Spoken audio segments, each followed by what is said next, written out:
Sometimes when we look at old maps, we spot tiny mistakes, an island that's slightly too big or a coastline that isn't that accurate.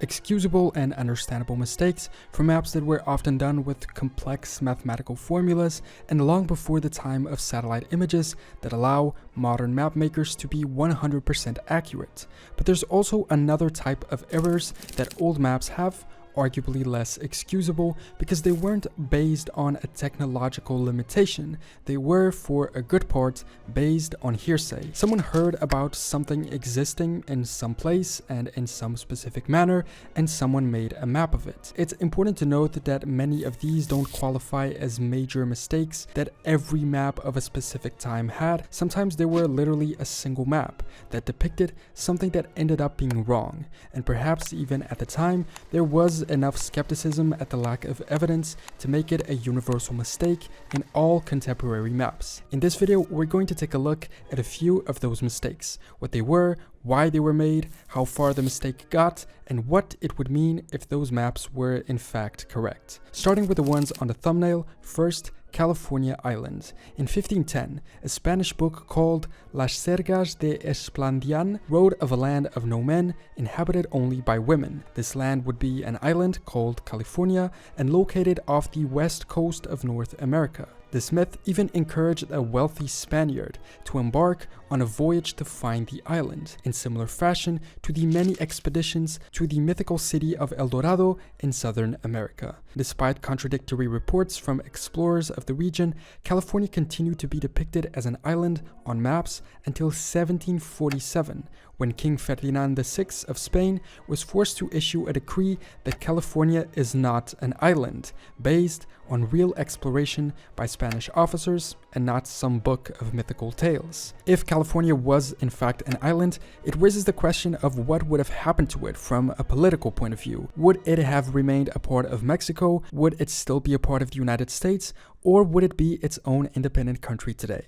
Then the river and lake that ran through the middle of Australia. In the 19th century, Australia was mostly unknown and therefore unmapped. And there were some projections, for whatever reason, and perhaps only wishful thinking, that a large river basin and an inland sea existed inside the continent. The logic apparently was if America had the Mississippi and the Amazon, Europe had the Danube, Africa had the Nile, then somewhere within the vast continent of Australia, there must be a big river. Early surveyors of the unexplored center and west of Australia kept on the lookout for a large body of water possibly connected to the outside ocean somewhere within Australia, which would signify a vast territory of fertile lands perfect for colonization. In 1827, former East India Company officer Thomas Maslin published this map of that inland sea in his book The Friend of Australia, which provided instructions for surveying and exploring the island continent's interior. But the map was based on no exploration at all and was merely a projection of what an inland body of water could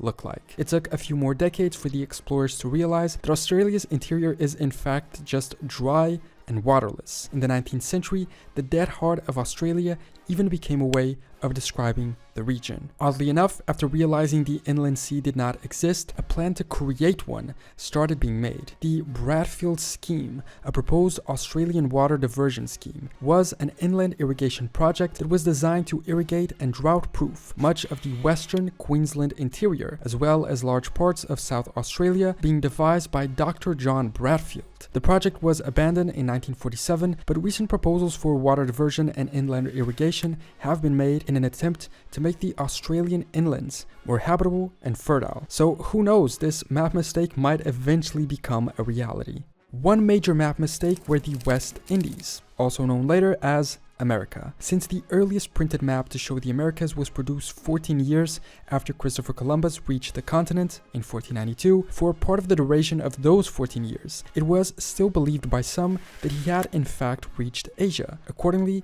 this map shows North America welded onto eastern Siberia, with Cuba and Hispaniola floating in the same sea as Japan. It was only later on that Europeans realized they had in fact discovered the existence of a brand new entire continent. In this map, we can see the overlay of the reality of the continent plus its distance to Asia with what Europeans projected at the time. They seem to be both unaware of the existence of the Pacific Ocean, believing those landmasses were in fact part of Asia, as well as the existence of a Sipangu island, perhaps what they thought was Japan. Eventually, with further exploration, they realized their mistake. Moving to Hope Nigra. The Hope Nigra, translated as Black Rock, is a phantom island, believed to be a 33-mile wide black rock located at the magnetic North Pole or at the North Pole itself. It attempted to explain why all compasses point to this location. The idea came from a lost work titled Inventio Fortunata, and the island featured on maps from the 16th and 17th centuries, including those of Gerardus Mercator. Gerardus Mercator, the famous guy who made maps and who we got the commonly used Mercator projection from. Mercator even described the island in a 1577 letter. In the midst of the four countries is a whirlpool, into which there empty these four indrawing seas, which divide the north. It is 4 degrees wide on every side of the pole, that is to say 8 degrees altogether, except that right under the pole there lies a bare rock in the midst of the sea, and it is all of magnetic stone. It's a little surprising how someone like him would just base this off a random book. Perhaps there were other accounts that justify his claim. Another mistake was Bermeja. Located in South America, Bermeja was another phantom island. I think we can roughly translate it to red, perhaps in reference to what they thought the land on the island looked like. According to futuremaps.com, which I used as a source for a few of these maps, the great Mexican mystery of the island of Bermeja started in 1539, when it first appeared on Spanish maps. Its last appearance on a map was in the 1921 Geographic Atlas of the Mexican Republic, reasonably late for a mistake about a non-existing island. Although there is the low possibility that the territory did in fact exist, being a very small island barely above sea level, which would have for some reason been submerged in the meantime. Nobody really cared about the mistake until the 1980s, when the Mexican government thought that if it did exist, it might help them claim territorial waters that were rich in oil. They began actually searching for it again, giving up in 2009 and concluding that the island was in fact non-existent. I think this might be the longest lasting map mistake on this list.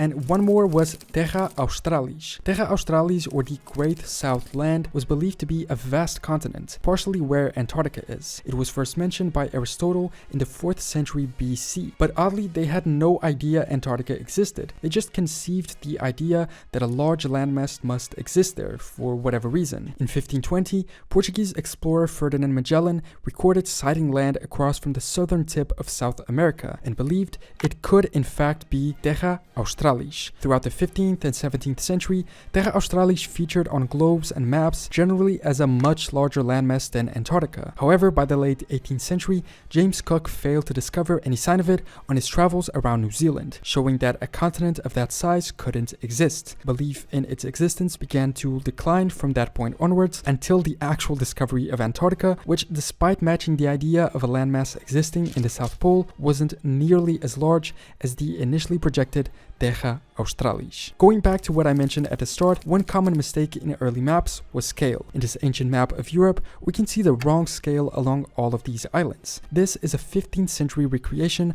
of Ptolemy's world map. Now, I think we can attribute these mistakes in scale to the inability of accurately measuring the size of territories, but I also think there might be another factor. The purpose of these maps was likely not to depict size or to help navigation, a change that only came at the time of Mercator's maps and the age of European colonization. I'm sure map makers maybe had travelers in mind when they made their maps, and for that use, they would measure how much time their travels would take based on the size of territories.